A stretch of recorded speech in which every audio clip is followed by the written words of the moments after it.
எல்லாருக்கும் வணக்கம். இந்திய அரசியல் சாசனம் நம்ம தமிழ்நாட்டில் இருக்கிற எல்லாருக்குமே கொடுத்துருக்கிற உரிமையில் ரொம்ப ரொம்ப முக்கியமானது ஓட்டிங் ரைட், வாக்குரிமை. ஒரு மனுஷன் உயிரோடு இருக்கான்றதுக்கு அடையாளமாக இருக்கிறதுல அவனோட ஓட்டுரிமை ரொம்ப முக்கியம். அதனால தான் voting is not only our right but also our life. ஒரு முக்கியமான விஷயத்தை பற்றி இப்போ நான் உங்ககிட்ட ஷேர் பண்ண போகிறேன். இது நான் ஃபஸ்ட்டு கேள்விப்பட்ட உடனே எனக்கே ரொம்ப ஷாக்கிங்காக தான் இருந்தது.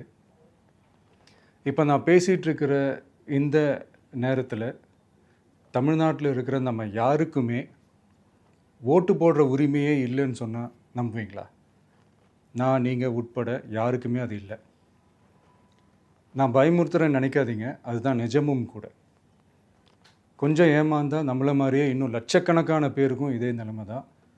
ஓட்டு போடுற அந்த உரிமையே இல்லாத மாதிரி ஒரு நிலைமை வந்தாலும் வரலாம். இதுக்கு மெயின் ரீசன் அந்த எஸ்ஐஆர், ஸ்பெஷல் இன்டென்சிவ் ரிவிஷன், சிறப்பு தீவிர திருத்தம். இப்போது இந்த எஸ்ஐஆர் நம்ம தமிழ்நாட்டில் எப்படி ஒர்க் ஆக போகுது? கடந்த ஜனவரி மாதம் எடுத்த அந்த கணக்கெடுப்பில் 6,36,00,000 வாக்காளர்கள் நம்ம தமிழ்நாட்டில் இருக்கிறாங்க. ஆனால் அவங்க யாருக்குமே இந்த ஓட்டு போடுற உரிமையே இல்லை. அந்த பிஎல்ஓன்னு சொல்லுவாங்க, பூத் லெவல் ஆஃபீஸர்ஸ், வாக்குச்சாவடி நிலை அலுவலர். அவங்க தான் வீடு வீடாக போய் அந்த ஃபார்மை கொடுப்பாங்க. அதை நம்ம ஃபில்அப் பண்ணி கொடுக்கணும்.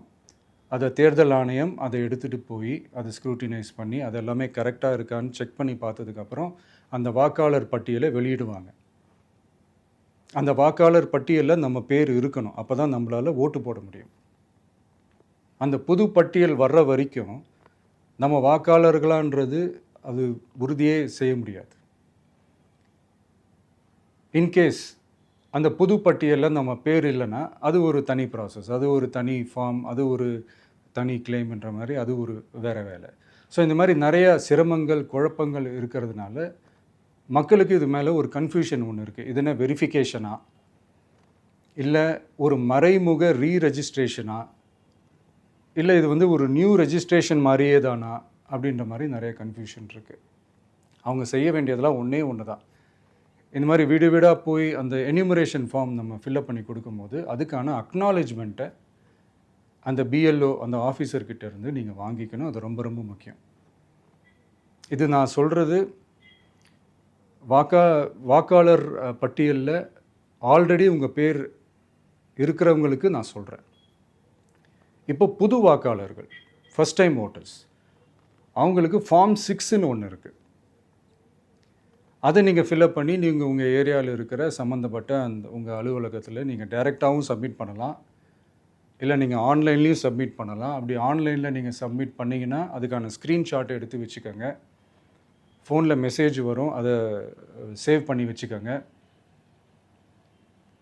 அப்ராடில் இருக்கிறவங்க கூட அந்த எஸ்ஏஆர் ஃபார்மை டவுன்லோட் பண்ணி நீங்கள் அதை ஃபில்அப் பண்ணி சப்மிட் பண்ணலாம். அதுக்கான அக்னாலேஜ்மெண்ட்டை வாங்கி வச்சுக்கோங்க. ரொம்ப முக்கியமாக உங்களோட பிஎல்ஓ அந்த ஆஃபீஸர் யாருன்னு தெரிஞ்சு வச்சுக்கோங்க. இந்த தேர்தல் ஆணையம் அந்த வெப்சைட்டில் போனீங்கன்னா அந்த பர்டிகுலர் பிஎல்ஓ ஆஃபீஸரோட ஃபோன் நம்பர் கூட நீங்கள் எடுத்து வச்சுக்கலாம். இன்கேஸ் உங்களை யாரையும் ரீச் பண்ணலை இல்லை உங்களுக்கு அந்த ஃபார்ம் கிடைக்கல அப்படின்னா நீங்கள் அவரை காண்டாக்ட் பண்ணி அந்த ஃபார்மை வாங்கி நீங்கள் ஃபில்அப் பண்ணி நீங்கள் சப்மிட் பண்ணலாம். ரொம்ப முக்கியமாக அதுக்கான அக்னாலேஜ்மெண்ட்டை வாங்கி வச்சுக்கோங்க. இது எல்லாமே சரியாக செஞ்சாலும் இந்த எஸ்ஐஆர் மேலே சில டவுட்ஸ் இருக்குது. அது என்னென்னா, இந்த 6,36,00,000 வாக்காளர்களுக்கு ஒருத்தர் விடாமல் இந்த ஒரே மாதத்துக்குள்ளே எப்படி எல்லாருக்குமே அந்த ஃபார்ம் போய் ரீச் ஆகும்? ஒன்று.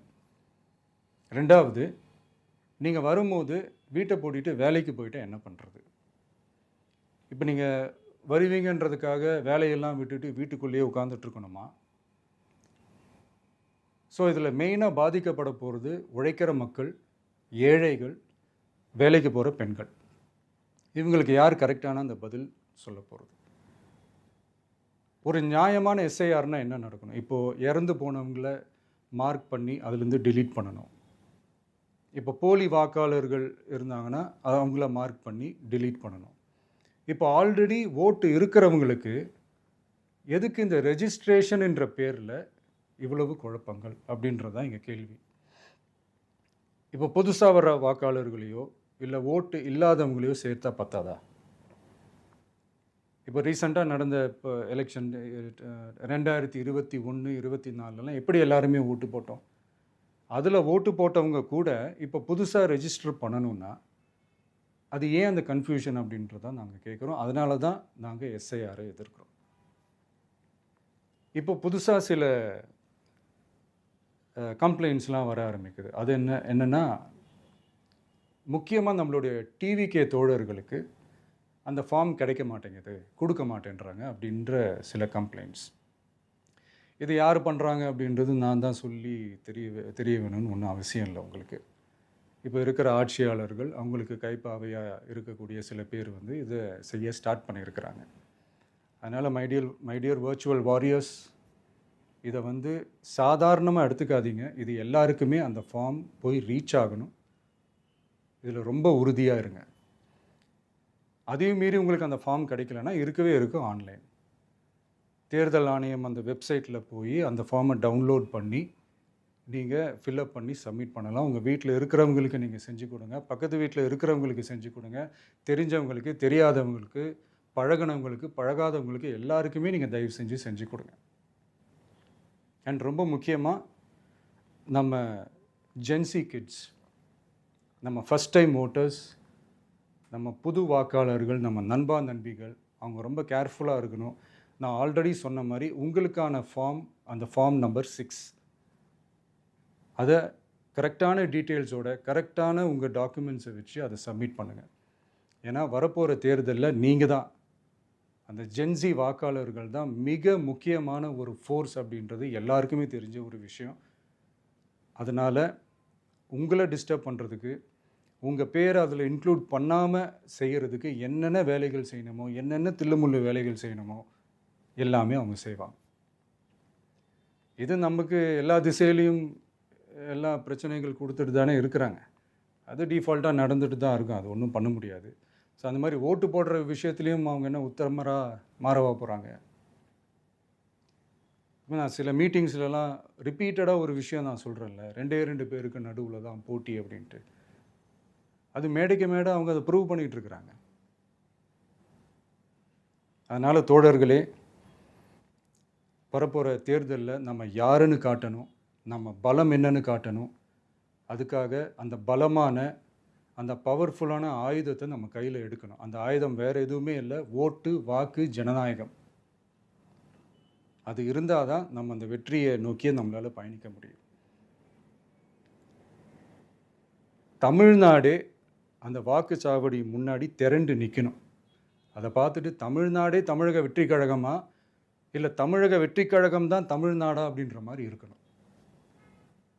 வீடுன்னு ஒன்று இருந்தால் தான் ஓடு மாற்ற முடியும்னு அறிஞர் அண்ணா அவர்கள் சொல்லியிருக்கிறாங்க. அந்த மாதிரி ஓட்டுன்னு ஒன்று இருந்தால் தான் இந்த நாட்டையே காப்பாற்ற முடியும். அப்புறம் இன்னொரு முக்கியமான விஷயம், அந்த எனிமரேஷன் ஃபார்ம் நீங்கள் ஆன்லைனில் நீங்கள் ஃபில்அப் பண்ணும்போது அதில் ஒரு சில ப்ராப்ளம்ஸ் வர்றதுக்கு வாய்ப்பு இருக்குது. அது உங்களுடைய ஓட்டர் ஐடியில் இருக்கிற உங்கள் பேரும், ஆதார் கார்டில் இருக்கிற பேரும், அந்த ஸ்பெல்லிங், இனிஷியல்ஸ் எல்லாமே ஒரே மாதிரி இருந்தால் தான் அது அக்செப்ட் ஆகும், இல்லைன்னா அக்செப்ட் ஆகாது. அது கொஞ்சம் கேர்ஃபுல்லாக பண்ணுங்கள். அது கொஞ்சம் யூசர் ஃப்ரெண்ட்லியாக இருக்கலாமேன்னு கேட்டதுக்கு அதெல்லாம் முடியாது, அதுக்கெலாம் வாய்ப்பு இல்லை, அதுக்கெலாம் ஆளுங்க இல்லை, பண்ண முடியாதுன்னு ரிப்ளை பண்ணிட்டாங்க.